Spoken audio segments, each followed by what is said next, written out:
When we make new circuits in our brain, by the way, do you think that we'll perceive things that maybe already existed but we never really saw? Do you think that's possible?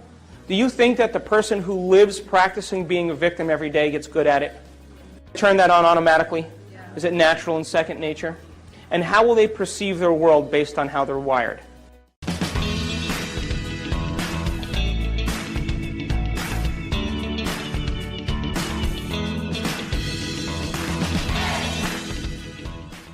So if you made new circuits in your brain, do you think you may process or see things in your reality different because now you're wired to see them?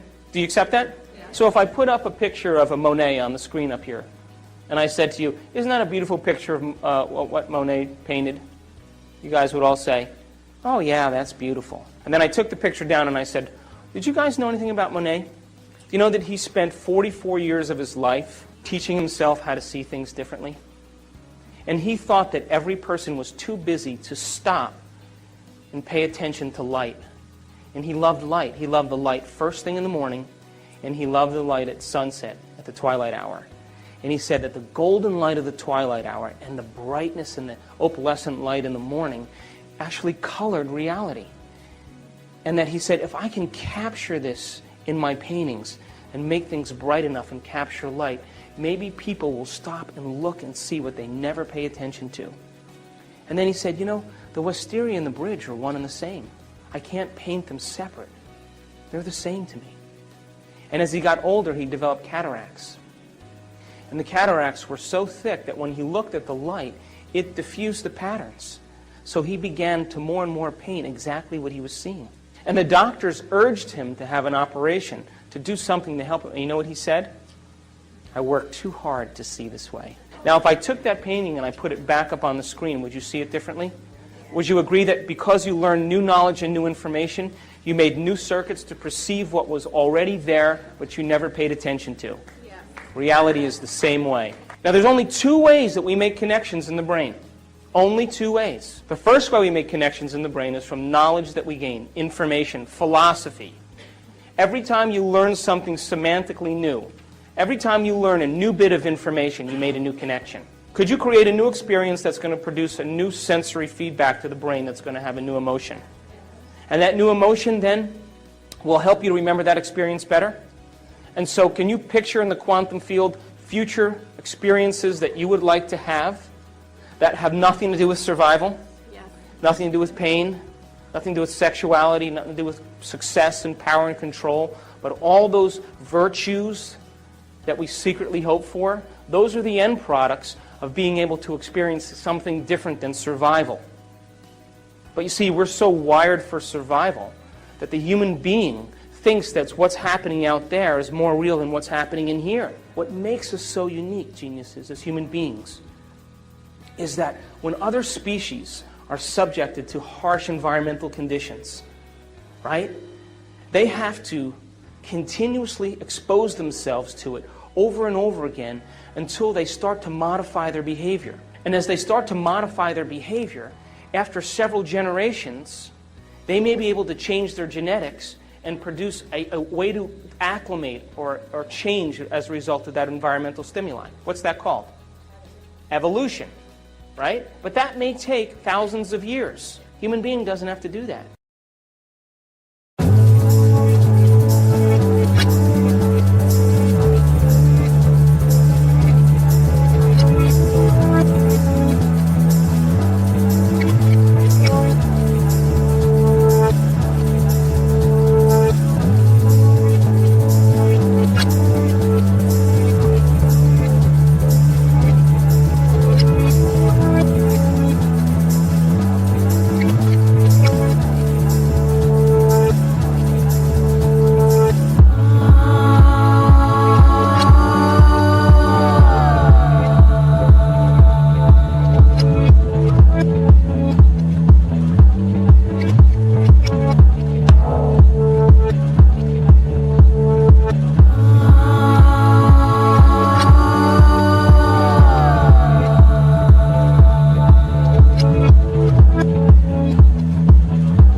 Human being, because of the size of the frontal lobe, can change in a year, can modify themselves in a week, can become a different person in a day. We can evolve ourselves and become somebody else and not have to go through the long continuum of trial and error. Why not fall in love with an abstraction, something that you haven't experienced yet? But if you can put all of your mind into that abstraction, don't you think that that abstraction will be your future? Don't you think that's possible? And don't you think you'll wire your brain to be exactly what your future dictates? You see, we can't get anything in our life that we're not first wired for. You can't be wealthy unless you're wired for wealth. So once we're wired for it, implicitly wired, non-declaratively wired, when we've wired it so much that we don't have to think about it anymore, that's the moment we are it. And that's the moment it takes no effort to have the side effect of who we are as a mind show up in our life. I have a friend who's a millionaire. I went to lunch with him. He said, today I lost everything that I owned. Pass the ketchup.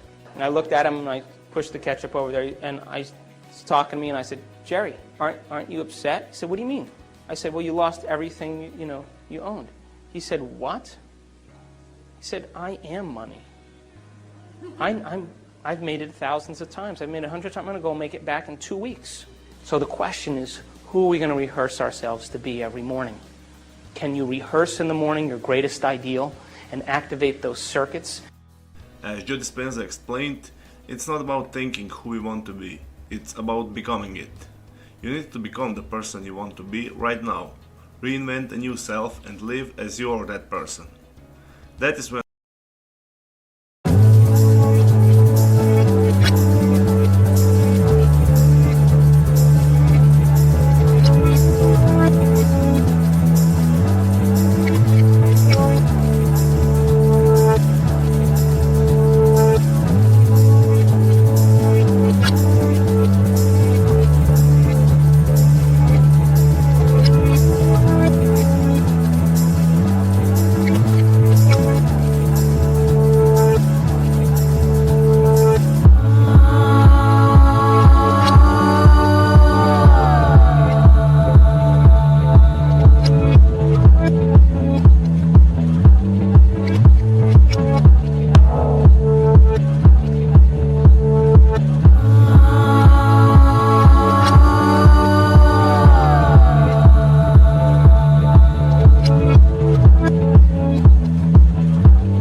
life will confirm who you are by giving you new circumstances, ideas, people, and many other things.